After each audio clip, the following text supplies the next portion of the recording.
3వ తేదీన జరగబోయేది ఎలా ప్రభుత్వాన్ని కంపెనీ చేసే పరిస్థితులు ఎట్లా ప్రజలు ప్రభుత్వాన్ని కంపించే విధంగా న్యాయవాదులు ఈ ఉద్యమంలో చేపడుతున్నారు. సభకు వస్తారు.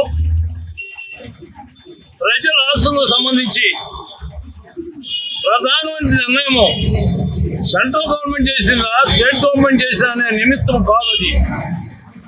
ఇది ప్రజల ఆస్తుల గురించి ఒక చట్టం చేసేప్పుడు గతంలో చేసిన ట్రాన్స్ఫర్ ఆఫ్ ప్రాపర్టీ ఏమైంది, ఈజ్మెంటరీ రైట్ ఏమైంది, ల్యాండ్ ఎక్విజిషన్ ప్రొసీడింగ్స్ ఎట్లా ఉంటాయి, ఇవన్నీ అబ్జర్వ్ చేయకుండా యాక్ట్ పొజిషన్ ఎట్లా ఇది ఈ చట్టాలను వివిధ చట్టాలుంటే ఈ చట్టాలంటే బేఖాతరు చేసి రెవెన్యూ ఆఫీసుల వాళ్ళు మేము ఎంటర్ చేస్తాం మీకు అప్పులు ఇస్తామని అంటే అది ఎంతవరకు సమంజసం? ఇది అలా చేస్తే అప్పుడు చేసిన చట్టాల సంగతి ఏంటి? దాని గురించి పార్లమెంటు కానీ శాసనసభ కానీ నిర్ణయాలు డిస్కస్ చేసిందా? చేయాల్సిన బాధ్యత ఉన్నదా లేదా?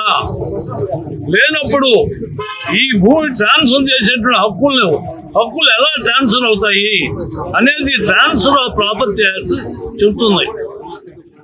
దాన్ని కూడా వదిలేసి ఈ ఎంఆర్ఓలు ఆర్టీఓలు మేము అనుభవం మేము చేస్తాము మేము అది చేస్తాము అని అంటే వాళ్ళు ఎంటర్ చేసిన దాన్ని కోర్టు తీసుకోవటానికి వీల్లేదు అని వాళ్ళకి అంటూ ఏమాత్రం సమంజసం? వాళ్ళు ఇచ్చిన సర్టిఫికేట్ తీసుకొచ్చి ఇస్తేనే కోర్టు కానీ ఇంకొకటి కానీ తీసుకోవటానికి వీలు, లేకపోతే తీసుకోవటానికి వీల్లేదు. అది అనటం ఎంతవరకు సమంజసం? ప్రజలకు ఈ విషయాలు తెలియదు కాబట్టి న్యాయవాదులుగా మా చట్టం కొత్త గొప్ప మాకు అనుభవం ఉంది కాబట్టి మేము ప్రజలకి తెలియపరిచే బాధ్యతగా మేము చేస్తున్నాం. మా న్యాయవాదుల్లో 95% వారికి న్యాయవాదులే కాదు న్యాయమూర్తులు కూడా ఖచ్చితంగా చట్టాన్ని గౌరవించే వాళ్ళు ఎవరైనా సరే మా అభిప్రాయంతో ఏకీభవించి మాతో భుజం కలిపి తిరిగి చెప్పాల్సిందే. కానీ కొంతమంది వాళ్ళు ఏంటంటే ప్రభుత్వంలో ఉన్న పొజిషన్ బట్టి వాళ్ళు బయటకు వచ్చి చెప్పలేరు కాబట్టి వాళ్ళ అభిప్రాయాలు ప్రభుత్వానికి వ్యతిరేకంగా చెప్పకూడదు కాబట్టి వాళ్ళు ఉండకుంటే ఉండవచ్చు. కానీ మేము ప్రభుత్వం నుంచి ఎలాంటి ఇది ఆర్థించటం లేదు. ప్రభుత్వానికి మేము అనుబంధమైన మనుషులు మాత్రం కాదు. మేము వ్యక్తిగతంగా న్యాయశాఖ సార్వభౌమాధికారాన్ని నిష్పక్షపాతంగా ఉండే తత్వాన్ని మేము అలవర్చుకుని ప్రజలకు తెలియజేయడం అవసరం. ఇందులో వాళ్ళు ఒక నిర్దేశించారు ఏమని, గతంలో కోర్టులో కేసులు అయితే సుప్రీంకోర్టు కానీ హైకోర్టు కానీ జిల్లా కోర్టు కానీ ఒక ఆస్తికి సంబంధించి ఇది వేలది అని అప్పుడు చెప్పినప్పుడు అది తీసుకెళ్లి 15 రోజుల్లో ఎంఆర్ఓకి ఇవ్వాలట. ఎక్కడ న్యాయమండి? సుప్రీంకోర్టు ఇచ్చిన అధికారాన్ని మీకు ఎంఆర్ఓ ముందు పెడితే అప్పుడే వ్యాలిడా? మీకు అంత ముందు ఉండదా? ఒకవేళ ఇవ్వకపోతే మరి చట్టబద్ధం ఉన్నదట. ఏమాత్రం అంతేనా? న్యాయకోతులు కానీ న్యాయమూర్తులు కానీ ఇది కరెక్ట్ అని అనగలుగుతారా? ఇదని వాళ్ళు మనగలుగుతారా? ఇది $100 క్వశ్చన్.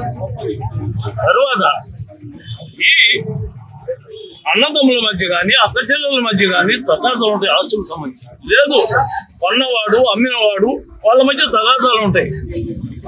అందులో ఎవడు పలుకుబడి ఉంటే వాడు పలుకుబడేవాడు రాజకీయ నాయకుల ప్రమేయంతో ఆటో చేసుకుంటాడు. ఎంటర్ చేసుకుంటే వారు ఎంటర్ చేసుకునే 2 సంవత్సరాల లోపల దాన్ని క్యాన్సిల్ చేసుకోవాల్సిన బాధ్యత, దాన్ని క్వశ్చన్ చేస్తూ ఆయన కేసులో ఆర్టీఓ దగ్గర కానీ ఎంఆర్ఓ దగ్గర కానీ దాన్ని ప్రశ్నించాలి. ప్రశ్నించకపోతే ఇక అర్హత తగ్గిలేదట. ఇదేమి న్యాయమండి? చట్ట ప్రకారంగా 3 ఏళ్ళు లిమిటేషన్ యాక్ట్ ఉంది.